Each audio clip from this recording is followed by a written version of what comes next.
지금까지 우리는 고넬료 집안에 일어난 하나님의 신비스러운 구원의 역사, 하나님의 섭리의 과정을 보고 있습니다. 오늘 본문은 모든 것이 정리되고 마무리되는 대단원의 막을 보여주고 있습니다. 그런데 오늘 48절 말미에는 이렇게 나옵니다.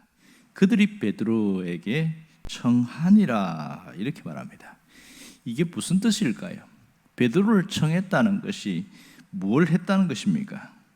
자, 베드로가 이방인 이 고넬료와 고넬료 일행들에게 복음을 전하고 세례를 베풀었어요. 그리고 성령이 그들에게 임했고 이제 모든 것이 종결됐습니다. 근데 여기서 청했다 이 말은 좀 더 머물러 주기를 요청했다 이런 뜻이 됩니다. 그런데 우리가 보면 이제 손님이 귀한 손님 왔을 때에 이제 가신다고 하면 좀 더 이따 가시지요 이렇게 인사체를 이렇게 얘기할 수 있잖아요. 그러면 과연 그런 뜻인가? 여기에 청하다는 헬라어를 보면 특별한 뜻이 있습니다. 여기 헬라어의 에로타오라는 뜻은 더 온 마음을 다해서 간청하다 이런 뜻입니다. 이 에로타오는 복음서에서 그 수로보니게 여자가 자신의 딸이 귀신 들렸을 때와 예수님께 와서 간청하는 장면이 나옵니다. 그 간청하다는 단어가 에로타오였습니다. 그러니까 이 귀신 들린 여자는 자기의 온 마음을 다해서 예수님이 아니면 자신의 딸이 살아날 수 없다는 그 마음을 알기에 거의 목숨을 걸고 간청한 것이죠. 물론 예수님이 사람들 보는 앞에서 거절하신 것은 이 여인이 갖고 있는 믿음이 얼마나 대단한가 하는 것을 드러내기 위함인 것을 우리가 알 수 있습니다. 그만큼 이 베드로에 대하여 청하다 하는 것은 이 여인의 마음과 같은 그런 뜻을 갖고 있습니다. 그러니까 꼭 있어야 됩니다 해서 며칠, 하루도 아니고 며칠 더 머물기를 간청했다는 것을 알 수가 있습니다. 그럼 왜 베드로에게 이 머물러 있으기를 간청했을까요? 충분히 복음을 들었고 이제 복음에 대해서 다 경험을 한, 다 각각 체험을 한 자들인데 굳이 더 머물러 있어야 될 이유가 뭐냐는 것이죠.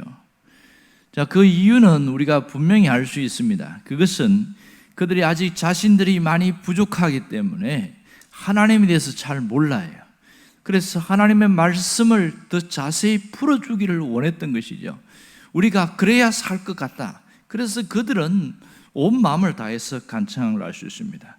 참 놀라운 것은 베드로는 돈 많은 사업가도 아니고 지식을 많이 갖고 있는 그런 똑똑한 사람도 아니고 권세를 가진 고관도 아닌데 이 베드로에게 그렇게 간청하는 것이 굉장히 특이하지 않습니까? 왜 이렇게 그 똑똑한 사람들이 이런 모습일까? 어떤 면에서 직업상으로 보면 베드로는 어부였고요. 그리고 여기 있는 사람들은 현직에 있는 고급 장교들이나 상당히 지식을 가진 사람들이 대부분입니다. 그런데 왜 이런 현상이 생겼는가? 무슨 일 때문입니까? 그럼 베드로와의 만남을 통해서 그들 자신의 인생에 새로운 분기점이 생겼기 때문에 그렇습니다. 그들은 단순히 그냥 말씀만 듣고 지나가는 정도가 아니라 이 말씀을 통해서 내가 어떤 삶을 살아야 하는가 하는 것을 분명히 깨닫게 되어졌고 더 이상 허망한 옛 삶의 과거의 삶을 살지 않겠다는 결단이 그들에게 있었단 말입니다. 이제는 홍해를 건넌 이후에 그들의 새로운 삶을 살겠다는 결단이 그들에게 있었기 때문에 가능했던 겁니다. 분명한 것은 하나님의 자녀가 되었고 함께 구원받은 자들이 되었음에도 불구하고 말씀에 대한 갈급함과 그 말씀대로 살고 싶어하는 그 열망이 베드로를 더 오래 머물도록 청했다는 사실을 우리가 알게 되어집니다. 자, 그렇다면 여기서 베드로의 입장에서 이 사건을 다시 한번 복기를 해보면 좋겠습니다. 과연 베드로의 입장에서 어떤 마음이 느껴졌을까? 자, 한번 생각해 보세요.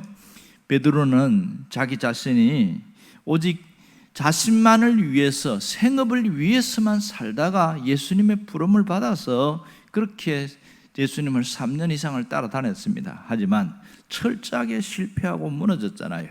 마지막에는 부활하기 직전 예수님이 고난받을 때에는 공개적으로 부인하면서 그렇게 무너졌던 베드로였습니다. 그리고 그들은 이전의 삶으로 돌아갔습니다. 예수님 부활했지만 차마 부끄러워서 살아갈 수가 없고, 그래서 그 과거의 삶으로 돌아갔지만 부활하신 주님이 다시 그를 만나 주었기에 그런 새로운 삶을 살게 되었고, 그 부끄러움과 모든 아픔 그것을 이겨내고 다시 복음을 들고 나갈 수 있게 되었습니다. 그러다가 이방인 고넬료의 요청에 의해서 베드로가 그 집에 가게 된 것이죠. 자, 이런 상황 속에서 그때의 이방인들에게 성령이 임하고 말씀을 아멘으로 받아들이고 이 엄청난 사건에 대해서 베드로는 무슨 감정을 느꼈을까요? 그리고 그들의 간청하는 그 모습 속에서 무엇을 느꼈을까요? 그것은 보람이었습니다. 자신이 살아가는 그 삶에 대한 보람과 가치를 느꼈다는 것이죠. 진리로 변화된 사람들을 보면서 내가 하고 있는 이 일이 얼마나 귀하고 소중한가를 스스로 느끼게 되었다는 사실을 우리는 알게 됩니다. 여기서 우리에게 주시는 중요한 교훈이 있습니다. 그것은 사람은 보람을 먹고 살아간다. 이것이 일반적인 원칙입니다. 그런데 그 보람이라는 것이 무엇을 위한 것이냐 하는 것이죠. 세상에 살면서 가장 허무한 게 뭐냐면 죽을 때에 내가 너무나 헛된 삶을 살았다, 이렇게 할 걸, 이렇게 할 걸, 그러면서 후회하는 사람이 가장 허무하다, 이렇게 이야기합니다. 하지만 살면서 이런 일 저런 일을 겪고 힘든 일도 겪었지만 그 일 자체가 굉장히 가치 있고 보람되었다면 그분은 죽을 때 결코 헛된 인생 살았다고 하지 않습니다. 내가 아낌없이 다 쏟아내고 그렇게 제대로 살았다 하면서 기쁜 마음으로 눈을 감을 수 있을 겁니다. 베드로가 그랬습니다. 그는 모든 생업을 던져두고 예수님을 따랐고, 그러다가도 많은 이런저런 실패한 삶 속에서 다시 주님이 찾아왔을 때 그는 생명의 말씀을 붙들었습니다. 그 말씀으로 살아가다 보니까 자기에게 함께 있던 사람들에게는 생명이 살아나는 그런 일들을 보게 되어진 것이죠. 이 베드로가 어떤 사람이 되었습니까? 생명을 살리는 전문가가 되었다는 것이죠. 예수의 생명을 전하고 영혼을 살리는 자로 살아가게 되었습니다. 이것이 하나님이 원하는 삶이라는 것을 이 엄청난 사건을 통해서 베드로는 깨닫게 되었습니다. 주님은 우리에게도 동일하게 말씀하실 겁니다. 우리가 헛된 삶을 살지 않고 인생을 기쁘게 장식하는 보람된 삶을 살기를 원한다는 사실입니다.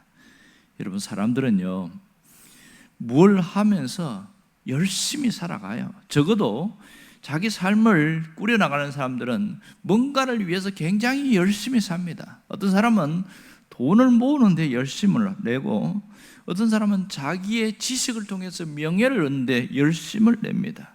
그리고 어떤 사람들은 출세를 위해서 온갖 방법과 노력을 아끼지 않고 돈을 쓰는 것을 아끼지 않습니다. 왜냐하면 그 출세에 자기 인생의 가장 가치와 보람을 느끼기 때문에 그렇습니다. 모두가 이렇게 보람을 위해서 살아가지만 다 보람된 삶을 사는 것은 아닙니다. 왜냐하면 이 보람은 상대적입니다. 내가 뭔가 이뤘을 때에 내가 보람되다 이렇게 느꼈는데 옆을 돌아보니까 나보다 더 위대한 일을 하고 더 대단한 사람이 있을 때에 오히려 느끼는 상대적 박탈감은 훨씬 큽니다. 오히려 그것이 열등감이 돼서 내가 그동안 뭘 했는가. 예를 들어서 돈을 모으는 사람이 진짜 없는 사람은 1억은 저 하늘의 별과 같아요. 그래서 1억을 모았어요. 그래서 진짜 보람되다 이랬더니 옆에 줬는데 100억을 가지고 있는 사람이 있는 거예요. 그때 느끼는 상대적 박탈감은 이루 말할 수 없다. 사람들이 그런 얘기를 하더라고요.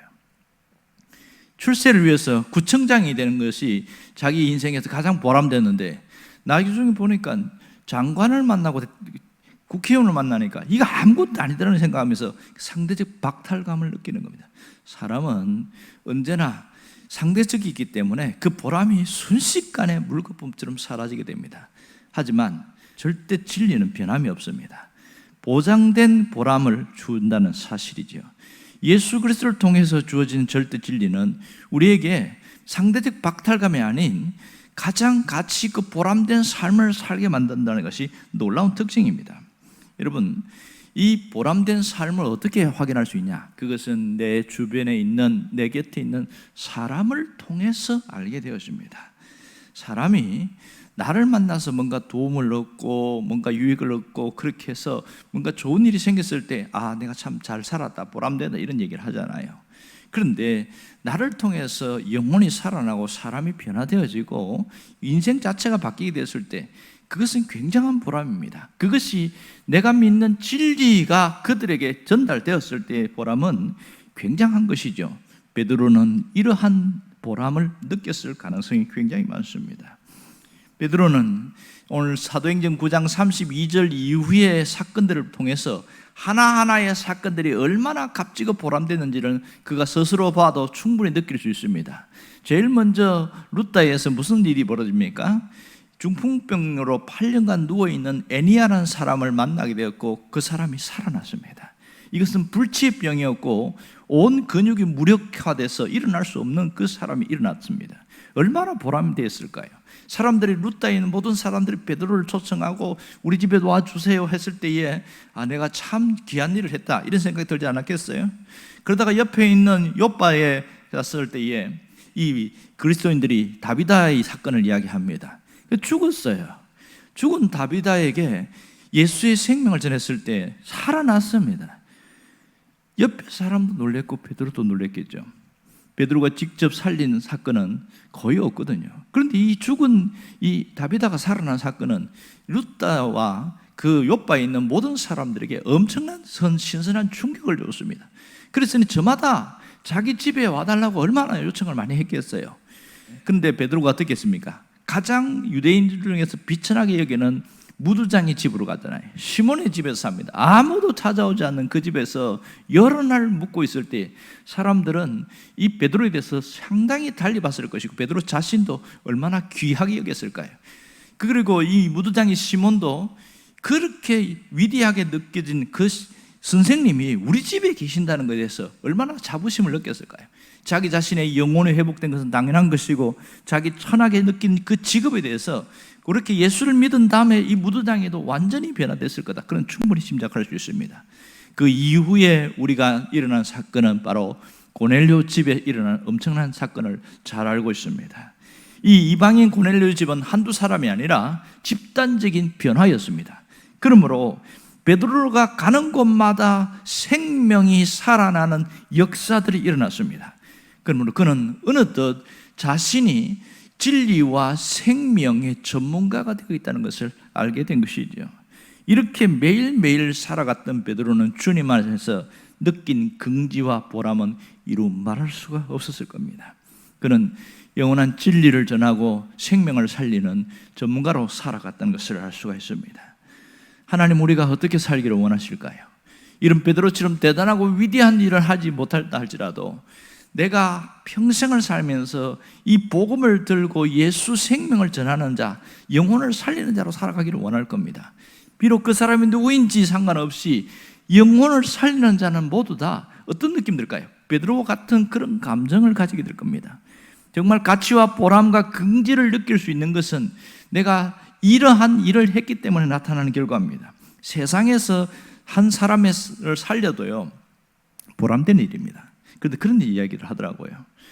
어떤 사람이 수영을 선수였는데 계곡에 급류에 휩쓸려 가는데 배가 전복된 바람에 그래서 사람을 19명을 건져냈어요. 엄청나죠. 이거는 뭐 거의 기적적인 일인데 그렇게 했는데 대서특필되고 이렇게 해서 이 사람 나타났는데 시간이 지나면서 굉장히 후회됐다. 이렇게 하면 왜 후회했습니까? 아무도 자기에게 고맙다고 말한 사람이 없었다. 처음에는 참 보람된 일을 했다고 생각했는데 그 살아난 사람들이 아무도 자기에게 그런 한마디 사례를 하지 않은 거예요. 고맙다는 말조차 하지 않는 그 모습에서 상당히 후회가 됐다 이런 얘기합니다. 사람은 일시적으로는 보람된 것처럼 보이지만 그 삶과 행동에 따라서 오히려 더 큰 후회가 되기도 합니다. 하지만 생명을 전할 때, 이 진리의 복음을 전할 때는 결단코 후회되는 일이 없습니다. 왜냐하면 인생 자체가 달라지고 사람이 달라지기 때문에 그렇습니다. 우리가 이미 예수 생명으로 살아갈 때는 우리조차도 변화된 삶을 삽니다. 그러므로 내가 그 변화된 그 모습대로 살아가면서 그 내가 갖고 있는 예수의 생명을 나누어 줄 때에 그 보람은 이루 말할 수가 없는 것이죠. 여러분, 이렇게 살아가면 내가 어느 자리, 어느 형편, 어느 상황에 있든지 정말 가치 있게 살았다 이렇게 말할 겁니다. 헬런 켈러가 삼중고를 겪고 세상적으로 보면 불쌍한 사람이었습니다. 하지만 그는 마지막 죽을 때 이런 말을 했습니다.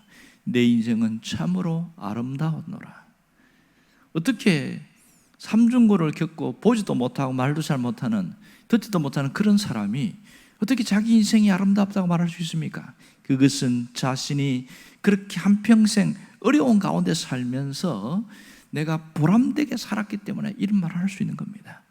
우리가 마지막 세상을 떠날 날이 언젠가는 찾아옵니다. 이때에 내가 헬런 켈러처럼 그렇게 고백했으면 좋겠습니다. 이 베드로처럼 긍지와 보람을 느끼고 그 감정으로 하나님 앞에 감사함으로써 인생을 마무리하면 최고의 인생을 살다고 그렇게 말할 수 있을 겁니다. 우리가 오늘 이 사건을 보면서 내가 어떻게 살아야 할까? 그걸 깊이 묵상하면서 자신의 삶을 담금질하는 그런 인생이 되기를 주의 이름으로 축원합니다. 기도하겠습니다.